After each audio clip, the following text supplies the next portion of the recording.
தலைநகர் டெல்லியில் கார் வெடிப்பு சம்பவம் அப்படிங்கிறது நாட்டில் மிகப்பெரிய பதற்றத்தையும் அதிர்ச்சியையும் ஏற்படுத்தியிருக்கு. இந்த பயங்கரவாத தாக்குதல் யார் செஞ்சாங்க அப்படிங்கிற கோணத்தில் நேஷனல் இன்வெஸ்டிகேஷன் ஏஜென்சி, அதாவது தேசிய புலனாய்வு அமைப்பு, அதோட தீவிரவாத தடுப்பு பிரிவு தீவிரமாக ஆராய்ஞ்சிட்டு வராங்க. அவங்களுடைய முதற்கட்ட விசாரணையில் இது ஒரு ஒயிட் காலர் மாடல் அட்டாக் அப்படின்றத அவங்க சொல்லியிருக்காங்க. அதாவது ஒன்றுக்கும் மேற்பட்ட மருத்துவர்கள் இந்த தீவிரவாத செயலில் ஈடுபட்டது அப்படிங்கிறது முதற்கட்ட விசாரணையில் தெரிய வந்திருக்கு. அதாவது உயிரை காப்பாற்றுற சேவையை செய்கிற மருத்துவர்கள் எதுக்காக உயிரை கொல்லக்கூடிய இந்த மாதிரியான வேலையை செஞ்சுருக்காங்க? அவங்களுக்கு என்னதான் வேணும்? நாட்டில் உள்ள அமைதியை சீர்குலைக்கிறதுக்கான வேலையை மருத்துவர்களாக இருக்கிற இவங்க செய்வாங்களா? அப்படி செய்யும் பட்சத்தில் இவங்களுக்கு மூளையாக இருந்து செய்ய வைக்கிற அந்த அமைப்பு இது. வாங்க பார்ப்போம். இது நீதி செய், ஜஸ்டிஸ் ஃபார் ஆல்.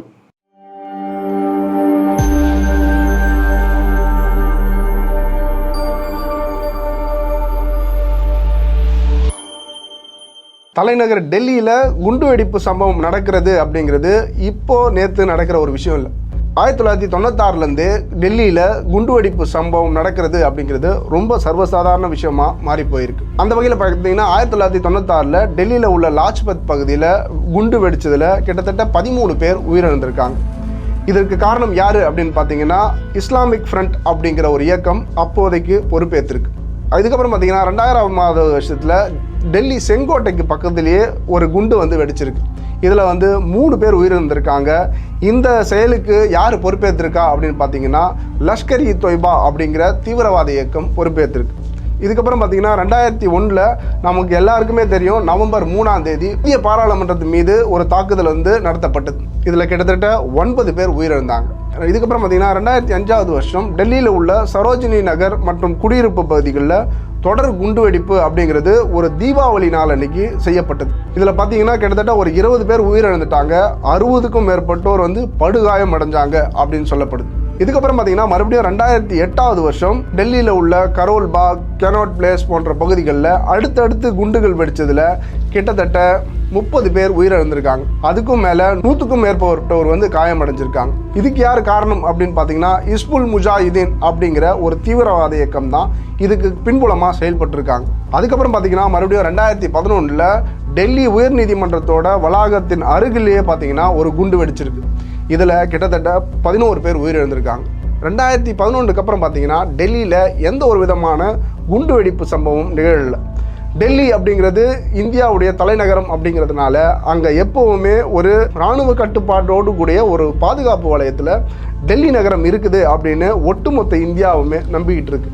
ஆனால் நவம்பர் 10 சாயங்காலம் ஒரு 6:30 மணிக்கு மேலே டெல்லியில் உள்ள செங்கோட்டை பகுதியிலேயே ஒரு கார் வெடிகுண்டு அப்படிங்கிறது வெடிச்சிருக்கு. இது மக்கள் மத்தியில் ஒரு மிகப்பெரிய பதற்றத்தையும் அச்சத்தையும் ஏற்படுத்தியிருக்கு. டெல்லியில் உள்ள மிக முக்கியமான புராதன சின்னங்கள் உள்ள நிறைய பகுதிகள் அப்படிங்கிறது இருக்குது. குறிப்பாக டெல்லியில் உள்ள செங்கோட்டை மக்கள் அதிகமாக கூடக்கூடிய ஒரு இடமா பார்க்கப்படுது.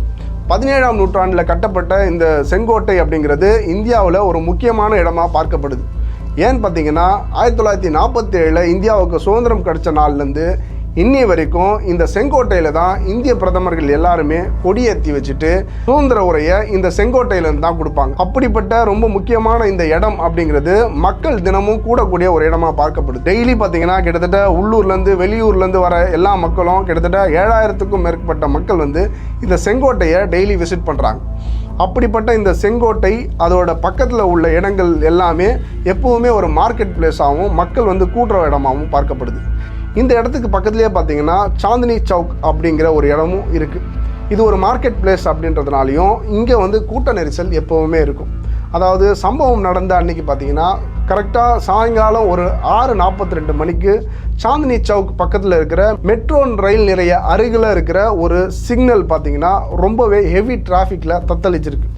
அந்த டைமில் பார்த்தீங்கன்னா அந்த ஹெவி டிராஃபிக்கில் அங்கே நின்றுட்டு இருந்த ஹுண்டாய் i20 ஒரு ஒயிட் கலர் கார்லேருந்து ஒரு மிகப்பெரிய வெடி சத்தம் கேட்டு அந்த இடமே சின்னாபின்னமாக இருக்குது. குறிப்பாக அந்த கார்லேருந்து ஏற்பட்ட ஒரு வெடி சத்தம் அப்படிங்கிறது கிட்டத்தட்ட 1500 மீட்டருக்கு ஸ்ப்ரெட் ஆகிருக்கு.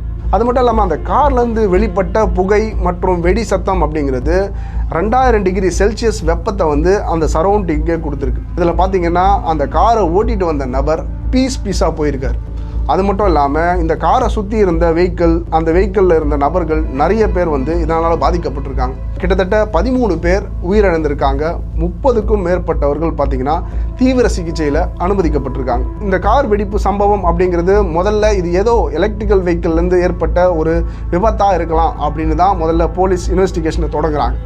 ஆனால் இந்த விபத்து நடந்த தீவிரத்தை பார்த்ததுக்கப்புறம் தான் இந்த விசாரணை அப்படிங்கிறது தேசிய புலனாய்வு முகமைப்புக்கு கொடுக்கப்படுது. இந்த விசாரித்த என்ஐஏ முதல்ல கண்டுபிடிச்சிடுறாங்க, இந்த வாகனத்தில் அமோனியம் நைட்ரேட் அப்படின்னு சொல்லக்கூடிய ஒரு வெடிபொருள் அப்படிங்கிறது இந்த காருக்குள்ளே இருந்ததை அவங்க கண்டுபிடிக்கிறாங்க. அதாவது NH4NO3 அப்படின்னு சொல்லக்கூடிய அமோனியம் நைட்ரேட் ஆயில் ஃபியூவல் அப்படிங்கிற ஒரு வெடிமருந்து பொருட்கள் இந்த காரில் இருந்திருக்கு.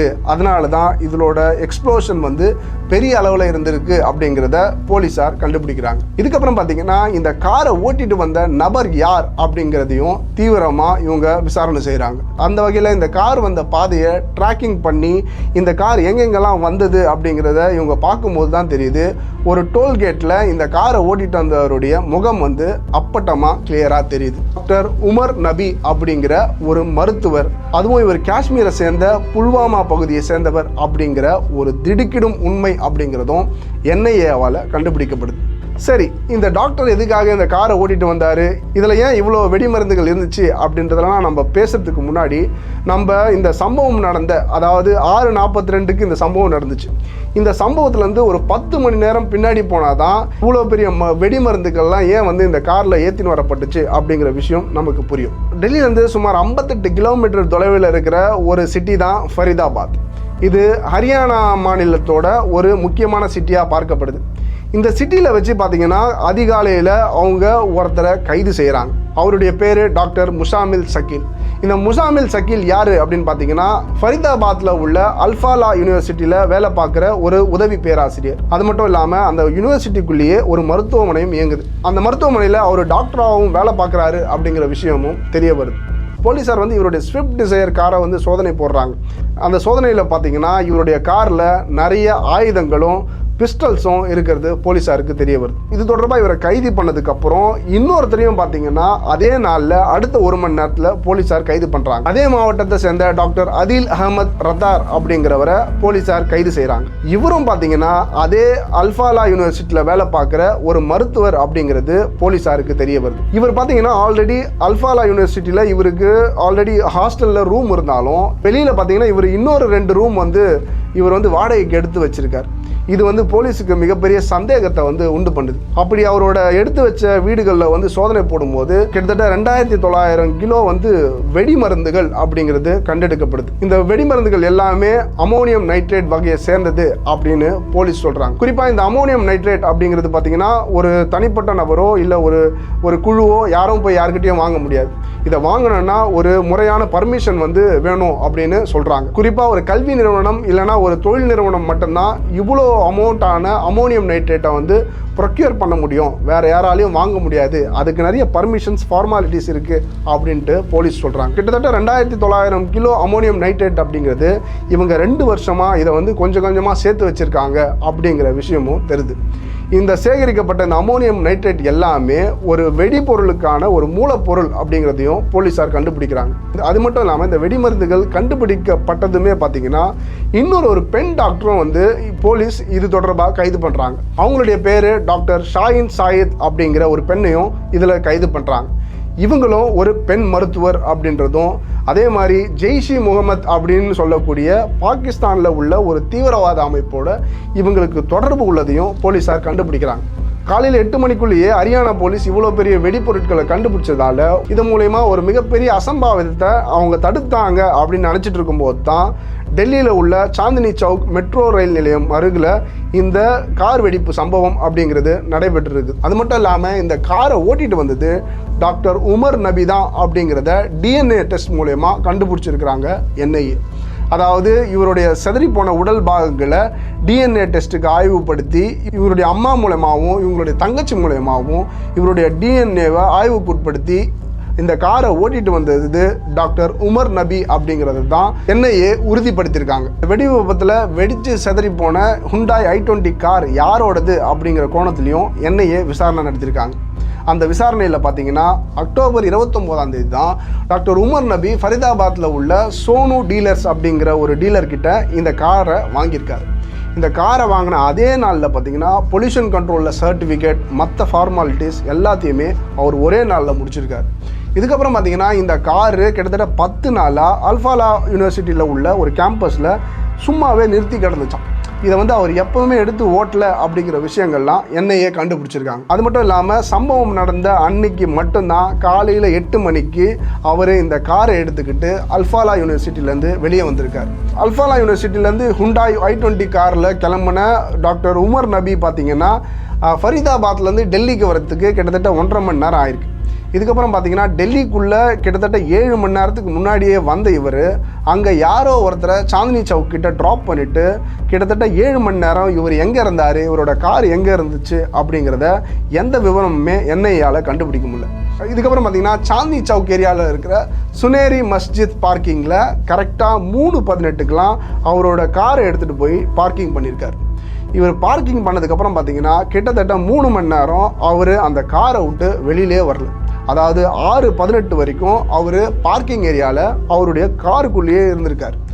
எந்த ஒரு விஷயத்துக்காகவும் அவர் காரை விட்டு வெளியே இல்லை, அவரோட கை மட்டும் வெளியில் தெரிகிற மாதிரி அவர் உட்கார்ந்துருக்கார். இதுக்கப்புறம் பார்த்தீங்கன்னா 6:18க்கு ஷார்ப்பாக சுனேரி மஸ்ஜித் பார்க்கிங்லேருந்து காரை எடுத்துக்கிட்டு சாந்தினி சவுக் மெட்ரோ ரயில் நிலையம் கிட்ட வந்திருக்கார். கரெக்டாக 6:42க்கெலாம் சாந்தினி சவுக் மெட்ரோ நிலையம் அருகில் இருக்கிற சிக்னல் கிட்ட அவரோட காரை நிப்பாட்டியிருக்கார். அவர் ஏற்கனவே காரில் வச்சுருந்த அமோனியம் நைட்ரேட் ஃபியூல் ஆயிலை வெடிக்க வச்சுருக்கார். இது வெடித்ததுக்கப்புறம் பார்த்தீங்கன்னா அந்த இடமே புகை மண்டலமாக மாறி இருக்கு. டெல்லியில் சாந்தினி சவுக் ஏரியாவே கலேபரமாக இருக்குது. இந்த கார் வெடிப்பு தாக்குதல் அப்படிங்கிறது ஒரு தீவிரவாத தாக்குதல் அப்படிங்கிறது வெட்ட வெளிச்சமாக தெரிஞ்சிருக்கு.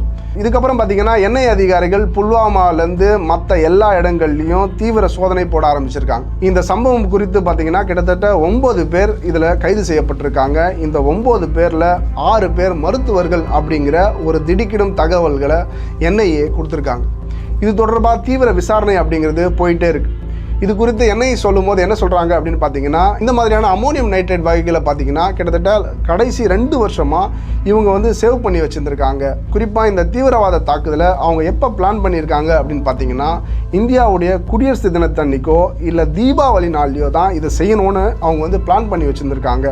ஆனால் ஏதோ ஒரு காரணத்தால் அவங்களுடைய பிளானை வந்து அவங்களால எக்ஸிக்யூட் பண்ண முடியல அப்படிங்கிற விஷயத்த என்ஐஏ கண்டுபிடிச்சிருக்காங்க. அது மட்டும் இல்லாமல் இந்த தீவிரவாத தாக்குதல்களில் தொடர்பு உள்ள ஒவ்வொரு நபரும் பார்த்தீங்கன்னா நல்ல படித்த மருத்துவர்களாக இருக்கிறாங்க அப்படின்னும், அதே மாதிரி கடந்த 2 வருஷமாக இந்த தீவிரவாத செயலை வந்து இவங்க செய்யணும்னு வெயிட் பண்ணதுக்கு காரணம் இவங்க ஒரு வகையான ஸ்லீப்பர் செல்லாக கூட இருக்கலாம் அப்படிங்கிற கோணத்துலையும் என்ஐஏ அதிகாரிகள் விசாரணையை முடுக்கி விட்டுருக்காங்க. இந்த தீவிரவாத செயலில் ஒரு பெண் டாக்டர் ஒருத்தவங்களும் கைது செய்யப்பட்டிருக்காங்க அப்படின்னு நான் சொல்லியிருந்தேன்.